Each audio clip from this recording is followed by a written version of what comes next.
Pada cerita kali ini, saya akan menceritakan tentang cerita salah satu kisah nyata dari seorang penjual somai keliling yang merubah nasibnya dengan cara jalan pintas. Sebut saja namanya Pak Kartono, yang kerap disapa Pak Kar. Tok tok tok tok. Begitulah bunyi kentongan yang dipukul ketika lelaki berperut buncit itu menjajakan dagangannya. Pelan namun pasti, terdengar nyaring di telinga. Meski suasana sudah sedikit gelap, namun gurat wajah lelaki itu masih menyiratkan semangat untuk berdagang. Tinggal beberapa porsi lagi habis, gumamnya, sembari mendorong gerobaknya berbelok ke arah gapura perkampungan. Namun, sebelum gerobak itu masuk lebih dalam, sebentar ia menghentikan dan memalingkan wajahnya ke belakang, sembari berteriak lantang seirama dengan gerak tangannya di permukaan kentongan kayu itu yang digantung. "Somai, somai, somai!" Teriaknya penuh semangat. "Pak Kar, beli somainya!" Sontak, penjual itu memfokuskan pandangannya ke depan. Rupanya ada perempuan berdaster hijau dengan motif bunga itu adalah pelanggan setianya. Pak Kar lantas menghampiri perempuan itu yang biasa disapa Mbak Ning itu.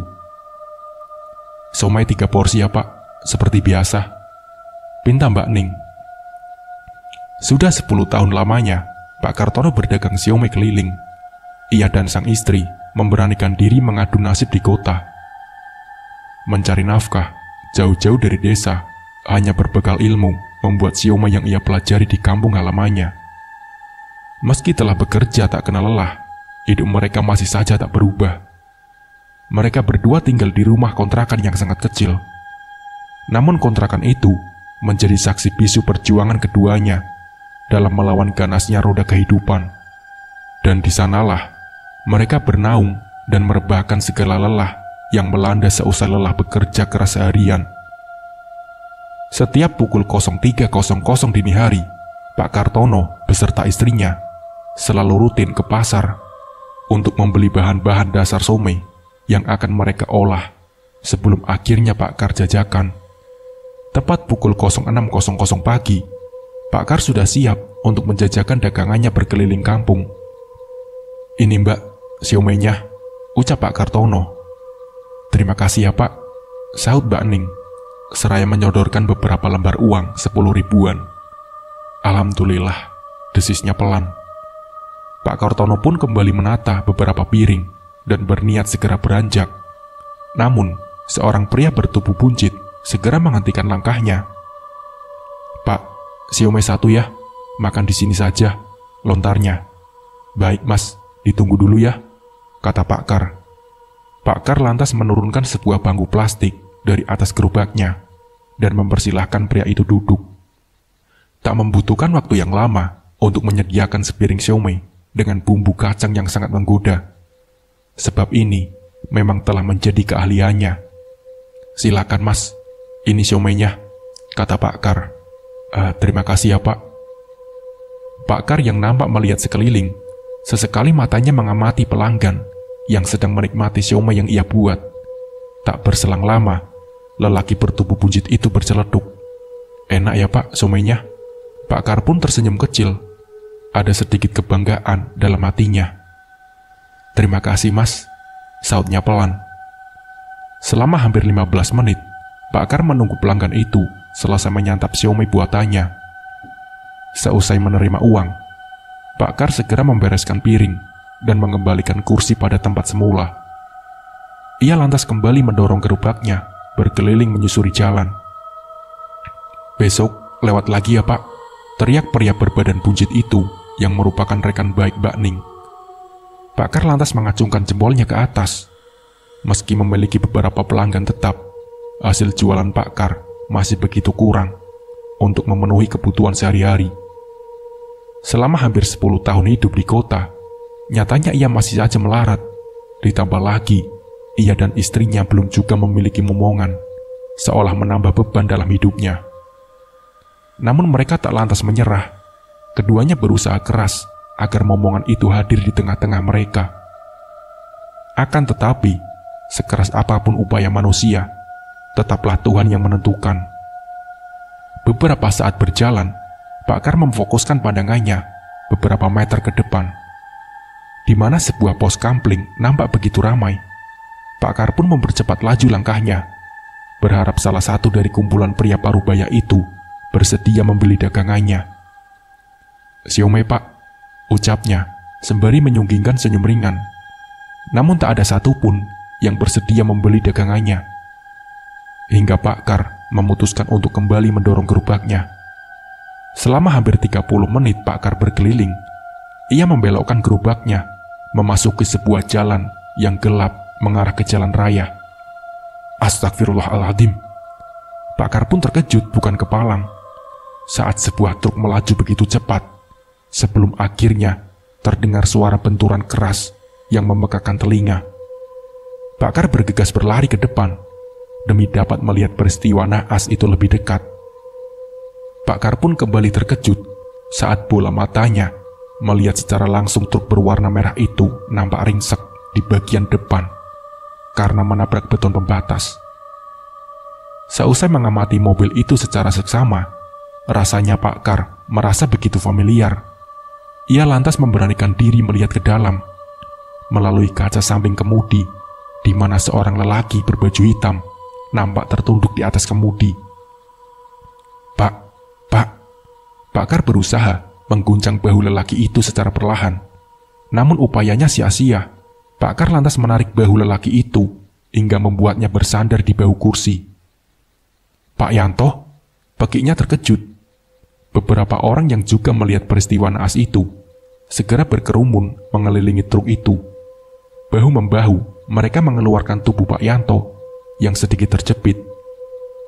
Pak Kar pun juga turut andil dalam upaya evakuasi itu, seolah tak percaya bahwa korban kecelakaan itu adalah tetangganya sendiri. Setelah berhasil mengeluarkan tubuh Pak Yanto, ia lantas mengedarkan pandangannya ke beberapa penjuru, seolah ada sesuatu yang menarik perhatiannya. Dan benar saja, ia mendapati ada kejanggalan yang nampak nyata di depannya. Namun ia tepis begitu saja, mengingat banyaknya orang yang tengah dilanda kepanikan malam itu. Beberapa orang nampak sibuk menghubungi tenaga medis. Ada pula yang menelpon pihak berwajib demi mengusut penyebab peristiwa naas malam itu. "Alhamdulillah, masih hidup," seru seorang lelaki seusai memastikan detak jantung Pak Yanto. Tak berselang lama, sirene mobil ambulan terdengar meraung-raung dari arah selatan. Semua orang tampak lega melihat mobil ambulan telah datang. Beberapa tenaga kesehatan segera memindahkan tubuh Pak Yanto di atas tandu dan segera melarikannya menuju rumah sakit. Seusai Pak Yanto dievakuasi ke rumah sakit, Pak Kar kembali mengamati truk itu. Sepintas, ia merasakan ada yang ganjil dari truk yang nampak ringsek itu. Bersamaan dengan itu, Pak Kar juga mencium aroma wangi beberapa jenis bunga dari sudut jalan. Pak Kar memberanikan diri untuk menghampiri sudut jalan itu. Namun niatnya seketika ia urungkan seusai matanya menangkap lampu sirene biru yang nampak menyelukan mata. Pak Kar lantas kembali mendorong gerobaknya dan langsung pulang dengan rasa penasaran yang terus melanda dirinya.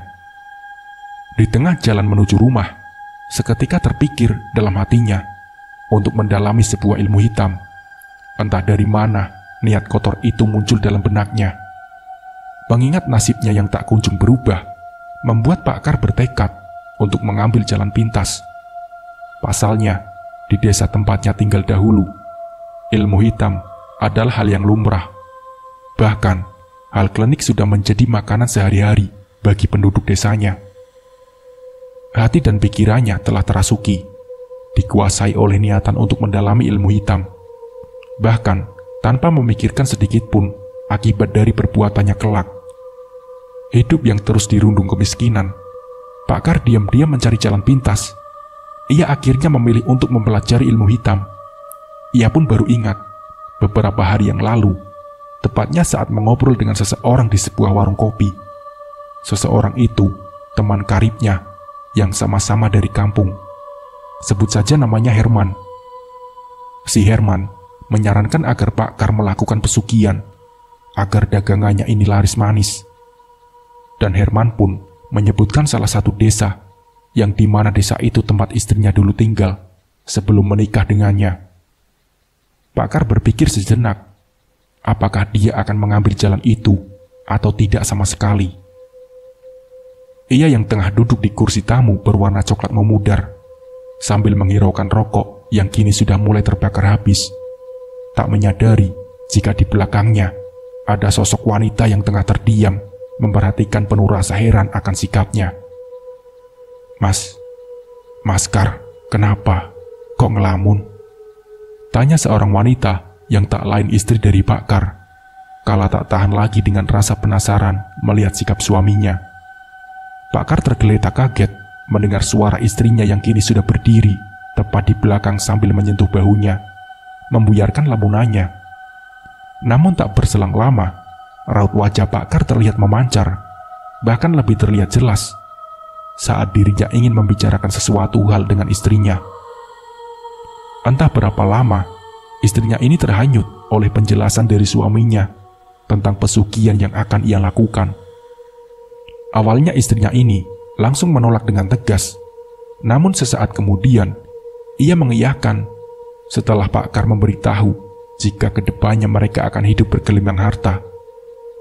Saat Pak Kar ini bangkit dan beranjak menuju kamar mandi yang berada di belakang untuk menuntaskan hajatnya, Pak Kar yang hendak kembali ke ruang tamu, namun langkahnya seketika terhenti, manakala pintu kamar mandi tiba-tiba tertutup keras. Netranya menangkap satu sosok tengah berjalan cepat, nyaris berlari ke arah samping ruangan kamar mandi. Ia penasaran. Baru saja kakinya menginjak lantai dapur, pencariannya terhenti ketika Pak Kar mendengar teriakan keras istrinya. Di saat itulah Pak Kar baru menyadari istrinya sudah tergeletak di lantai, dan dengan tergesa-gesa ia membopong tubuh istrinya masuk ke dalam kamarnya. Setelah beberapa kali Pak Kar mengoles hidung istrinya dengan minyak kayu putih, sampai akhirnya tersadar. Pagi hari setelah mengalami hal buruk, Pak Kar masih teringat dengan ucapan Herman tempo hari. Ia berniat siang ini akan bertolak ke kampung halaman istrinya setelah berpamitan dengan istrinya. Wajahnya terlihat semangat dengan guratan yang semakin hari semakin jelas. Terlihat jelas dari pancaran indera penglihatannya. Sebuah semangat yang menggebu-gebu. Lain halnya dengan istrinya Pak Kar. Ia masih teringat dengan sosok yang mendatangi malam itu. Tapi lagi-lagi, semua itu hanya mampu ia pendam.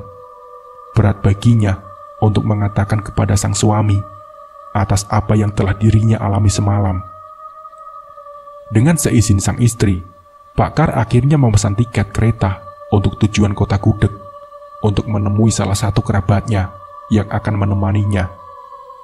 Setelah 10 jam perjalanan, binar kebahagiaan terpancar dari raut wajah Pak Kartono. Manakala ia akhirnya tiba di stasiun yang kini terlihat lebih ramai hiruk-pikuk para insan daripada 10 tahun yang lalu. Ia berjalan keluar dari stasiun. Sesekali, matanya menyapu ke sana kemari, mencari seseorang yang akan menjemputnya. Dan saat itulah, satu teriakan lantang dari lelaki yang bertubuh tinggi menyadarkan Pak Kar yang sedang kebingungan. Kar! Kar! Teriaknya sembari melambaikan tangan, memberikan satu isyarat. Pak Kar seketika menoleh ke arah suara, kala ia mengetahui jika lelaki bertubuh tinggi itu sudah berdiri tak jauh dari posisi ia berdiri. Setelah berbincang dan menanyakan kabar, akhirnya mereka segera meninggalkan stasiun itu.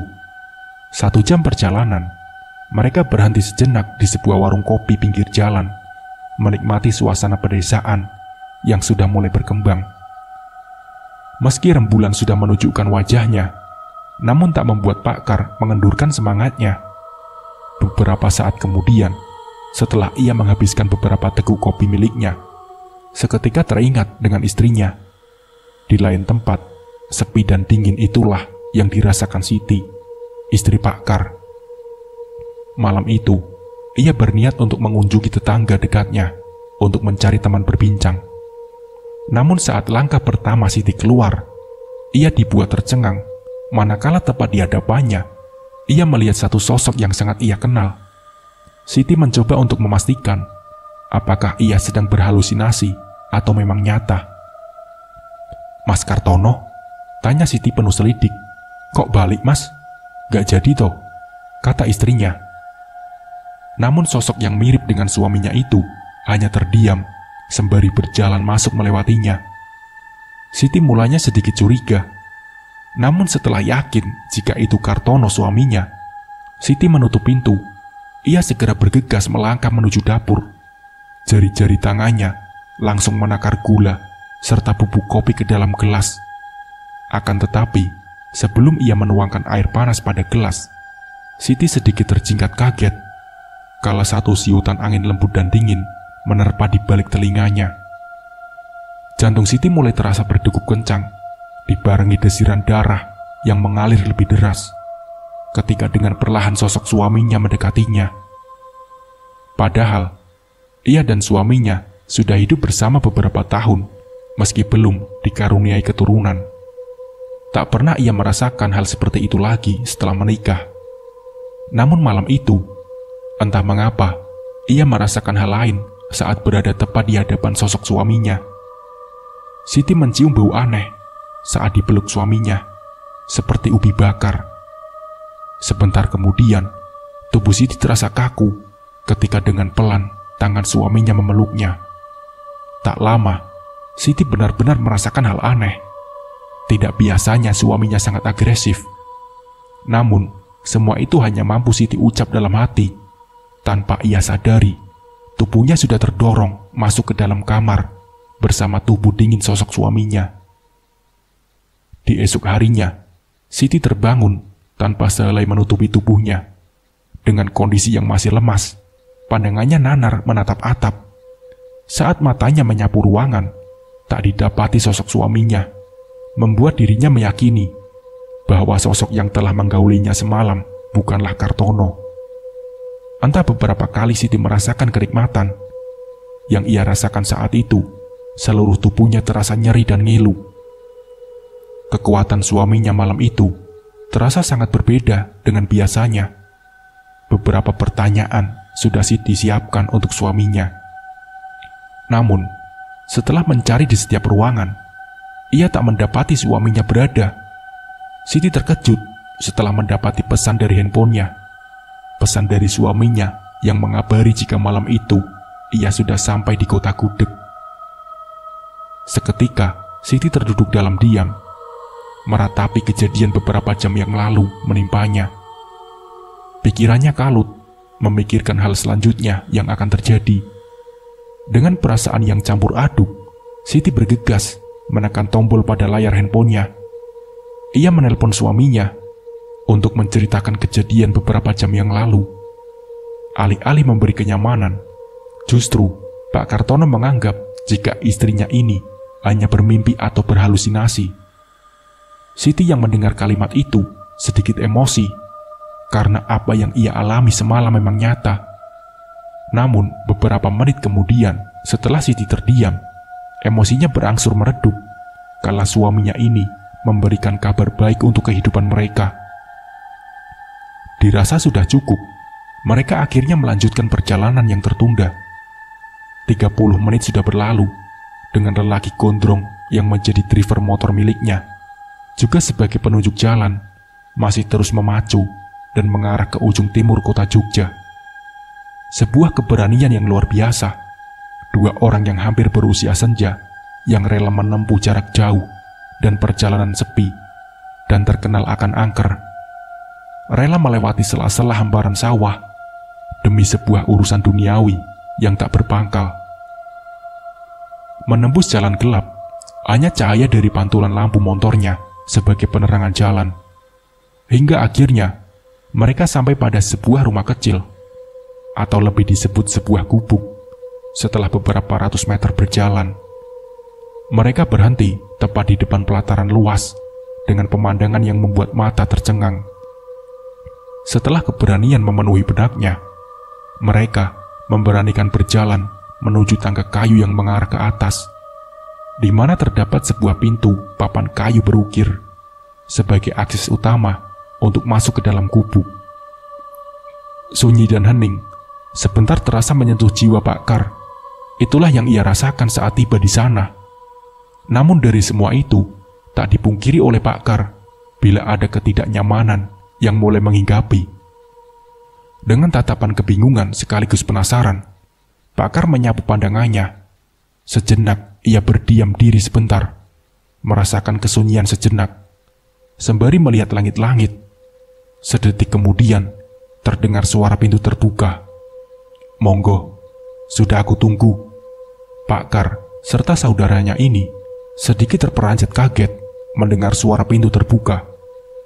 Disusul suara serak seorang lelaki tua berbaju serba hitam dengan belangkon kain hitam membalut kepala menutupi rambut putihnya.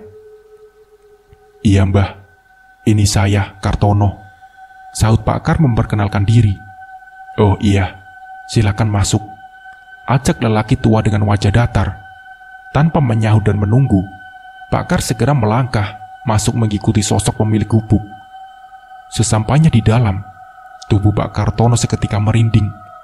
Raut di wajahnya begitu kentara ketika melihat isi dalam gubuk yang tak lebih luas dari kamarnya, di mana di setiap sudut ruang berdinding papan tertutupi kain hitam menjuntai. Terdapat juga sebuah tunggu kecil yang mengeluarkan kepulan asap putih dengan aroma khas wangi dupa kawi. "Ada perlu apa, Kang? Kok malam-malam nekat ke sini?" tanya sosok lelaki tua, sembari menyalakan dupa kawi yang sebelumnya sudah hampir habis terbakar. "Ini, saya mau minta bantuan kali Mbah untuk menyelesaikan masalah," ujar Pak Kar sedikit terbata. "Apa keperluannya?" tanya sang lelaki tua. Saat itu, Pak Kar menceritakan semua permasalahannya. Satu tarikan nafas berat mengawali cerita. Ia begitu detail menceritakannya. Sang lelaki tua berpawakan tinggi kurus yang mendengarkan begitu seksama. Sebentar menganggukkan kepala beberapa kali. Matanya menatap Pak Kar dengan lekat. "Sekarang, permintaan kamu apa? Tapi sebelumnya harus diingat, kalau keinginanmu terwujud, pasti ada imbalannya," ucap sosok lelaki tua tegas setelah mengetahui permasalahan yang dihadapi Pak Kar. "Iya Mbah, saya sanggup, asal bisa terwujud," jawab Pak Kar tanpa ragu. Membuat sosok lelaki tua itu yang dipanggil Mbah Harjo tersenyum tipis. Perbincangan terus berlanjut dengan semua tujuan dan apa yang diinginkan Pak Kar. Kenekatan yang diungkapkan membuat saudaranya Pak Kar sedikit terperanjat. Ia tak menduga jika saudaranya ini sangat berambisi demi kekayaan yang melimpah. Ia rela menggadaikan nyawanya sendiri setelah semua keinginan telah mendapat kesanggupan Mbah Harjo, dan Pak Kar pun menyanggupi semua syaratnya. Malam itu menjadi awal terjadinya sebuah perjanjian, dimulai dengan sebuah ritual yang wajib bagi Pak Kar, dasar dari beberapa ritual selanjutnya. Satu keanehan seketika dirasakan Pak Kar dan saudaranya saat keduanya keluar dari jalan kecil menuju simpang tempat mereka memarkirkan kendaraan. Hampir saja ia berbalik arah ingin memastikan ke tempat Mbah Harjo jika tak dicegah oleh saudaranya. Bukan tanpa alasan, Pak Kar merasa ketakutan. Pasalnya, ia tahu betul jika di sekitar tempat itu tak pernah melihat satupun rumah yang berdiri.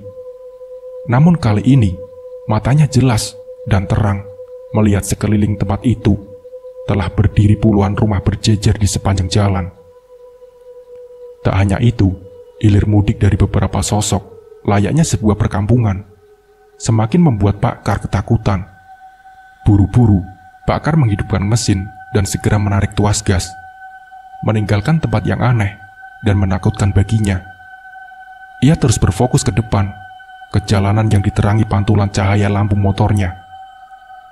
Tanpa memperdulikan tatapan sosok-sosok wanita mengerikan dan sosok yang terbungkus kain putih, hingga tiba di ujung jalan perkampungan. Lagi-lagi, Pak Kar dikejutkan satu pemandangan menakutkan, di mana tepat di depannya ada puluhan pocong dan kuntilanak berbaris dan bergelantungan di bawah sebuah pohon randu alas yang tinggi menjulang. menebarkan aroma bebauan yang membuat perutnya bergejolak. Terus Kar, jalan saja. Pak Kartono yang sudah diselimuti rasa takut, akhirnya meneruskan perjalanan setelah mendengar ucapan saudaranya ini. Nah, di siang harinya, Pak Kartono langsung memutuskan untuk segera pulang. Kasihan dengan istrinya jika ditinggal lama. Menaiki bis antar kota cukup memakan waktu yang lama. Sesampainya di kontrakan yang hanya 1 petak, ia sontak saja kaget bukan kepalang. Tubuh istrinya sudah tergeletak di lantai tanpa busana. Astagfirullahaladzim, Siti, bangun Siti. Tubuh istrinya yang sudah dingin membuat Pak Kar semakin panik. Saat dicek detak jantungnya, Siti, bangun. Teriakan Pak Kar di malam hari yang sunyi membuat suaranya mudah didengar oleh para tetangganya.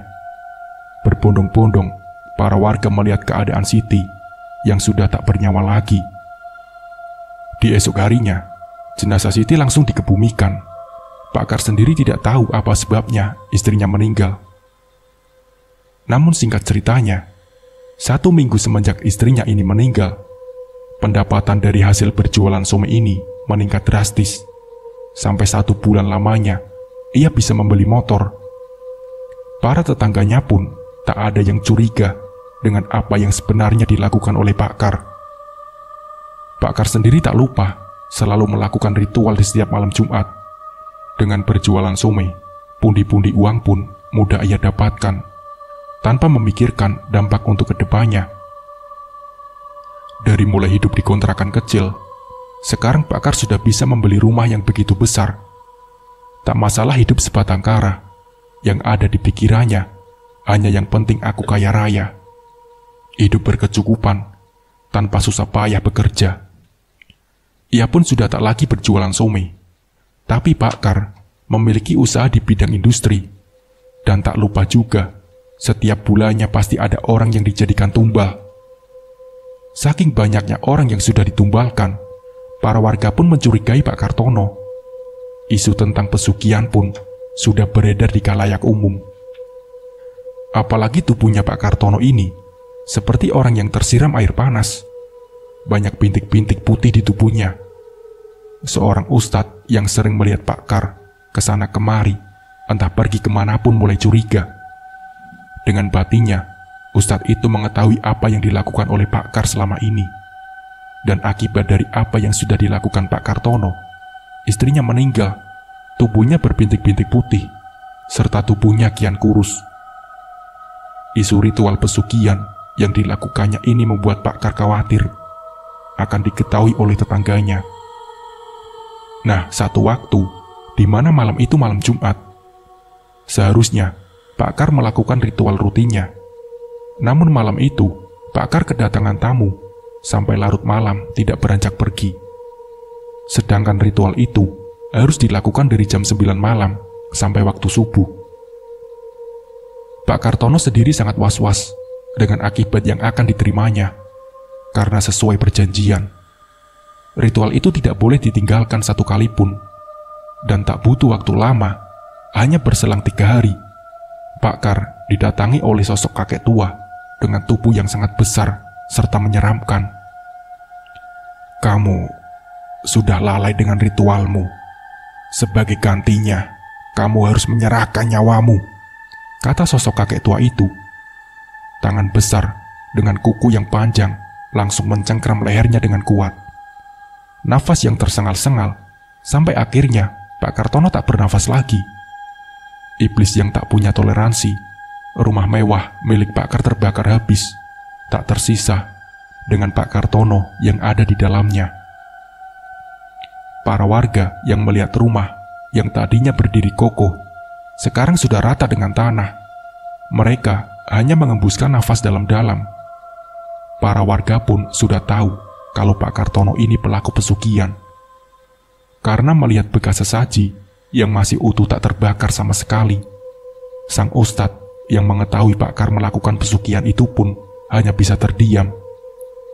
Ia berdoa, semoga Pak Kar diterima di sisi Allah Subhanahu wa Ta'ala. Nah, seperti itulah ceritanya. Semoga dari cerita ini kita bisa mengambil hikmah dan pembelajarannya. Mungkin cukup sekian dari saya. Wassalamualaikum warahmatullahi wabarakatuh.